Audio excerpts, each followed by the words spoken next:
Bonjour et bienvenue sur Revealing Revelation, la chaîne de prophétie biblique qui va au cœur des mystères de la prophétie. Je m'appelle Alan Dubray et si vous retirez quelque chose de nos enseignements, n'oubliez pas d'aimer, de partager et de vous abonner. Et n'oubliez pas, dans la boîte de description sous chaque enseignement, nous proposons 10 traductions supplémentaires pour faciliter le partage avec votre famille et vos amis partout dans le monde.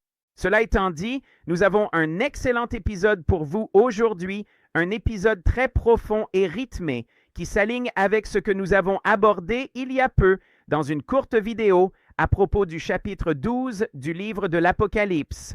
Mais cette fois, il ne s'agit pas seulement du pré-tribulationnisme et du mi-tribulationnisme qui s'y trouve, mais de toute l'histoire. Un grand aperçu de la fin des temps est révélé en un seul chapitre. L'Apocalypse, chapitre 12. Allons-y et je vais vous montrer de quoi je parle. Nous allons commencer ici, dans Apocalypse 12, 2. Il est écrit « Et elle était enceinte et elle criait étant en travail, virgule, ce qui signifie séparée, en plus de, et elle souffrait pour enfanter. » En 2017, le 8 septembre, c'est à ce moment-là que les mystères de la prophétie ont commencé à m'être révélés. Cela a changé ma vie. Et cela a lancé le parcours de ce ministère qui a commencé il y a 8 ans sur notre chaîne principale appelée Ministry Revealed. Nous avons en fait un enseignement approfondi de 2h30 sur tout le chapitre d'Apocalypse 12, sur ses liens et sur la façon dont tout cela est révélé. Aujourd'hui, nous allons le faire dans un enseignement très court pour vous aider à mieux le voir et le comprendre. Voilà, c'est ici même. Au verset 2, là où tout a commencé pour nous, elle était enceinte, elle criait, étant en travail, et souffrait pour enfanter. Eh bien, dans Ésaïe 66, verset 7, écoutez ce qu'il est dit. Avant d'être en travail, elle a enfanté. Avez-vous vu cela? Avant d'être en travail, et ici il est dit, et elle, étant enceinte, criait, étant en travail. Donc, avant le travail, elle a enfanté. C'est le mystère du pré-tribulationnisme. Le pré-tribulationnisme, c'est avant le travail, et c'est quelque part entre le verset 1 et le verset 2 que se produit la disparition du pré-trib. L'épouse pré-tribulationniste est enlevée. Et ensuite, il est dit, regardez bien, et ensuite, il est dit, avant que la douleur ne vienne sur elle, elle a accouché d'un enfant mâle. Qu'y a-t-il avant la douleur? Le travail, donc il y en avait un avant le travail, et maintenant un avant la douleur. Et qu'est-ce qui vient avant la douleur? Le travail. Ce travail qui est ici correspond aux 40 jours du Fils de l'homme lorsqu'il vient dans le discours de Luc, lorsqu'il vient comme le cavalier du cheval blanc après les 7 jours de noces des gentils dans le ciel. Alors, que dit-il? Et elle souffrait pour enfanter. Qu'a dit Ésaïe 6? Qu'a dit Ésaïe 66, verset 7? Avant d'éprouver la douleur, elle a enfanté un fils. Donc ce sont les 40 jours avant la douleur. Quelle est la définition de la douleur? Si nous allons dans Apocalypse 12, 2, dans notre concordance Strong, dans Eastward, nous voyons que le mot souffrir signifie torturer, douleur, travail, tourmenter. C'est la définition du début de la tribulation et c'est le commencement des 14 années. Oui, la fin des temps dure 14 ans et une période appelée au-dessus, qui est de 50 jours. Si vous suivez ce ministère, vous comprenez que Matthieu, Marc, Luc, à la fin, c'est Luc, Marc, Matthieu, pré-tribulation, mi-tribulation, post-tribulation. Ceci est toute la partie ci-dessus jusqu'à ce que la douleur marque le début des 14 années chez le cavalier du cheval rouge. Regardez maintenant ce qui se passe ensuite. Continuons. Apocalypse 12, 3. Le grand dragon rouge à 7 têtes et 10 cornes apparaît. Eh bien, il se trouve justement que dans l'Apocalypse 13, lorsque la bête reçoit sa puissance et son autorité, lorsqu'elle commence ses 42 mois en tant que bête de la fin des temps, nous voyons que le dragon lui a donné sa puissance, son trône et son autorité. C'est à la fin de la Seconde Guerre mondiale, de la Troisième Guerre mondiale, qui commencera à la 14e année lors de la douleur et se terminera environ 2 ans et demi après le début de la tribulation, lorsque le signe du dragon apparaîtra et que la bête recevra son autorité. Et cela marquera le début des 42 mois. À la fin de ces 42 mois, nous allons à Apocalypse 12, 5. Et regardez ce qui se passe. Et elle enfanta un fils, un enfant mâle, qui doit gouverner toutes les nations avec une verge de fer. Alors, quand a lieu la venue du Fils de l'homme? À ce moment-là, nous le voyons ici même dans l'Apocalypse 6, à la fin du 6e sceau, qui correspond à la fin de la 6e année des sceaux, on voit tout le monde paniquer. Rochers et montagnes, tombez sur nous et cachez-nous loin de la face de celui qui est assis sur le trône et de la colère de l'agneau, car le grand jour de sa colère, la colère de l'agneau, est maintenant arrivé. Qu'est-ce que nous voyons d'autre? Marc 13. Si vous avez suivi les enseignements ici, nous savons que dans Marc 13, après cette tribulation, au verset 25, il est dit « Et les étoiles du ciel tomberont, et les puissances qui sont dans le ciel seront ébranlées, et alors ils verront le Fils de l'homme venir sur les nuées. » C'est lui qui vient à la fin de la 6e année des sceaux, et regardez ce qu'il est écrit. « Et les étoiles du ciel tomberont. » Qu'est-ce qu'il est dit à son sujet dans l'Apocalypse 6? Il est dit au verset 13 de l'Apocalypse 6, « Et les étoiles du ciel tombèrent sur la terre, comme un figuier laisse tomber ses figues précocement. » Vous voyez, c'est le même moment. Maintenant, regardez ce qui se passe. Si nous allons dans l'Apocalypse 2, nous voyons qu'à la fin de la 4e église, à la fin de Thyatire, il est dit au verset 27, « Et il les gouvernera avec une verge de fer, comme les vases d'un potier, ils seront brisés en morceaux, tout comme j'ai reçu de mon Père, et je leur donnerai l'étoile du matin. » C'est la même formulation. Tu sais pourquoi? Il y a un mystère dans la façon dont les 7 églises sont disposées dans l'Apocalypse 2 et 3, et nous avons révélé cela dans des heures d'enseignement sur notre chaîne principale Ministry Revealed, en détaillant les 7 églises de la fin des temps.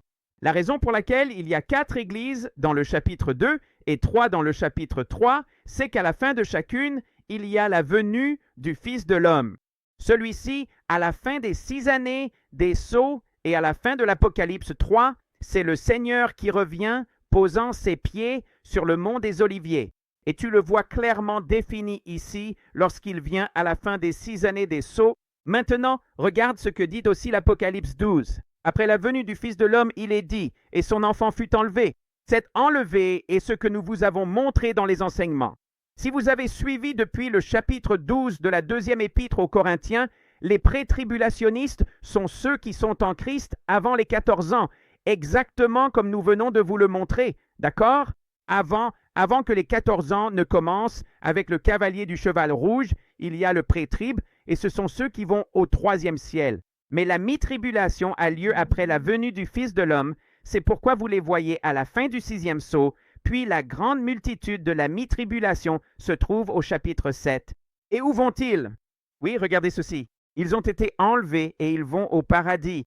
C'est exactement le même mot qui est utilisé. Les mêmes mots exactement. Fut enlevé. Donc, après la venue du Fils de l'homme, il y a le fut enlevé, tout comme à la fin de l'Apocalypse 6 et au début de l'Apocalypse 7, et la grande multitude de la mi-tribulation qui fut enlevée. Que se passe-t-il après cela? Eh bien, les 7 années des sceaux sont maintenant terminées, et c'est le temps des 7 années des trompettes. Et maintenant, la bête a été détruite par la venue du Seigneur à la fin du 6e sceau avec les 10 cornes. Et regardez ce qui se passe ensuite. Nous avons maintenant dans Apocalypse 12:6 une description de 1260 jours. Ce serait à peu près la première moitié des jugements des trompettes. Que se passe-t-il pendant cette période? Il y a une guerre entre Michel et ses anges contre le dragon et ses anges pendant ces 1260 jours. Mais que se passe-t-il sur la terre pendant cette période? Dans Apocalypse 11:3, il nous le dit. Vous voyez, la bête a eu ses 42 mois de piétinement, puis vous avez le verset 3 où les 2 témoins prophétisent pendant 1260 jours. C'est la première moitié des trompettes. Lorsque leurs 1260 jours sont terminés, regardez ce qu'il est dit dans Apocalypse 11:7. Et quand ils auront achevé leur témoignage, la bête qui monte de l'abîme leur fera la guerre et les vaincra. D'accord? Donc il y a une guerre qui éclate à ce moment-là. Et nous voyons, quand ces 1260 jours prennent-ils fin? Eh bien, il est dit que c'est lorsque la bête sort de l'abîme. Donc, dans Apocalypse 9, à la 5e trompette, qui se situe au milieu des trompettes, environ 10 ans et demi après le début de la tribulation, il est dit « Je vis une étoile tomber du ciel sur la terre, et la clé de l'abîme lui fut donnée, et il ouvrit l'abîme. » Cela signifie que dans Apocalypse 17:8, la bête qui était, ses 42 mois sont arrivés à leur terme à la fin des sceaux. Il n'est plus parce que le Seigneur l'a vaincu, et cela correspond aux 1260 jours jusqu'à quoi? au milieu des trompettes, à la fin des 1260 jours, lorsqu'il doit remonter de l'abîme et aller à la perdition. Alors, que se passe-t-il à ce moment-là? Les 1260 jours sont arrivés à leur terme. Satan est précipité dehors et l'abîme va maintenant être ouvert. Satan voit qu'il ne lui reste que peu de temps, d'accord? Il a été précipité sur la terre et que va-t-il faire? Il va poursuivre la femme qui va s'envoler sur les ailes d'un aigle dans le désert pour un temps, des temps et la moitié d'un temps, ce qui signifie un plus 2 temps plus une moitié pour un total de 3 ans et demi. Elle sera protégée jusqu'à la fin des 14 ans. Mais que va-t-il se passer? Elle va s'enfuir et Satan va la poursuivre avec de l'eau comme un fleuve. Maintenant, souvenez-vous, il la poursuit avec de l'eau comme un fleuve. Mais il y a aussi une guerre qui éclate contre les deux témoins. Combien de temps cette guerre contre les deux témoins va-t-elle durer? Eh bien, voyons cela. Dans Daniel chapitre 9, au verset 26, après les 7 ans comme 7 semaines, et environ 3 ans et demi correspondent à 3 ans et demi, la reconstruction de la ville et des rues prend fin, puis le peuple du prince qui doit venir détruira la ville et le sanctuaire, et la fin en sera comme un déluge. Voilà. Et ensuite il est dit, et jusqu'à la fin de la guerre, des désolations sont décrétées. Quelle est cette guerre? C'est la guerre contre les deux témoins. Combien de temps cette guerre va-t-elle durer? Eh bien, voyons cela.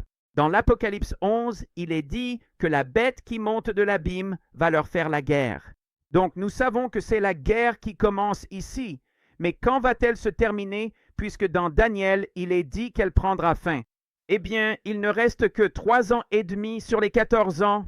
Et nous voyons dans Daniel 12, 7, combien de temps cela va-t-il durer, n'est-ce pas? Jusqu'à ce que toutes ces merveilles soient accomplies. Et au verset 7, il est dit, pour un temps, des temps et la moitié d'un temps. Et lorsque la force du peuple saint sera entièrement brisée, toutes ces choses prendront fin. Remarquez qu'il n'y a pas de fin. C'est juste 1, 2, plus une moitié. 2 ans et demi, c'est la durée pendant laquelle la bête, Satan et le faux prophète vont disposer sur les 3 ans et demi finaux. Jusqu'à quoi? Jusqu'à ce que tout soit accompli. Quand est-ce que tout est accompli? Dans Apocalypse 17, il est dit, mais au jour de la voix du 7e ange, quand il commencera à sonner de la trompette, le mystère de Dieu s'accomplira. Pourquoi? Parce que cela correspondra au début de la 14e année. Avec une année restante, le Seigneur reviendra, posant ses pieds sur le mont des Oliviers. Le mystère sera terminé. Et dans Daniel 9, 27, il se trouve justement qu'il confirme une alliance avec beaucoup, parce qu'il a fait une alliance à la fin des sceaux. Il confirme maintenant son alliance pour cette dernière année parce qu'il est revenu posant ses pieds sur le mont des Oliviers. Et nous le voyons ici même dans Zacharie chapitre 14, au jour du Seigneur, lorsqu'il vient et pose ses pieds sur le mont des Oliviers. Que va-t-il faire? Ce sera le temps du grand pressoir à vin. C'est l'Apocalypse chapitre 19, au pressoir de la colère de Dieu. C'est à ce moment-là qu'il va détruire tous les ennemis aux alentours. Et combien de temps cela va-t-il prendre? Eh bien, cela commencera à la 7e trompette, au début de la 14e année, et nous voyons cela dans Matthieu chapitre 24. Et il enverra ses anges avec le grand son d'une trompette. C'est bien sûr le son de la 7e trompette, et nous le voyons dans l'Apocalypse chapitre 11, lorsque tout va désormais appartenir au Seigneur, et que c'est le temps de la colère du Seigneur Dieu Tout-Puissant, qui est le grand pressoir à vin. Dans Matthieu chapitre 24, il nous est dit que cette période sera comme au jour de Noé. Eh bien, savez-vous que les jours de Noé, cette 14e et dernière année, vont représenter les jours de Noé et que les jours de Noé ont commencé le 2e mois, le 17e jour. Ils se sont terminés le 2e mois, le 27e jour, ce qui fait 1 an et 10 jours au total. Savez-vous pourquoi c'est si puissant? Parce que dans Lévitique 25, la 49e année, qui correspond à la 14e année de la tribulation, cette année-là, cette dernière année, dure 1 an et 10 jours, car c'est au 10e jour que retentit le chauffard du jubilé. Et lorsque cette dernière trompette retentira, lorsque cette dernière année et ses 10 jours seront terminés, le temps, les temps et la moitié d'un temps auront pris fin, et ils reviendront du désert pour recevoir leur part. Frères et sœurs, c'est la révélation de la fin des temps en un seul chapitre. Que Dieu vous bénisse. Au revoir pour l'instant.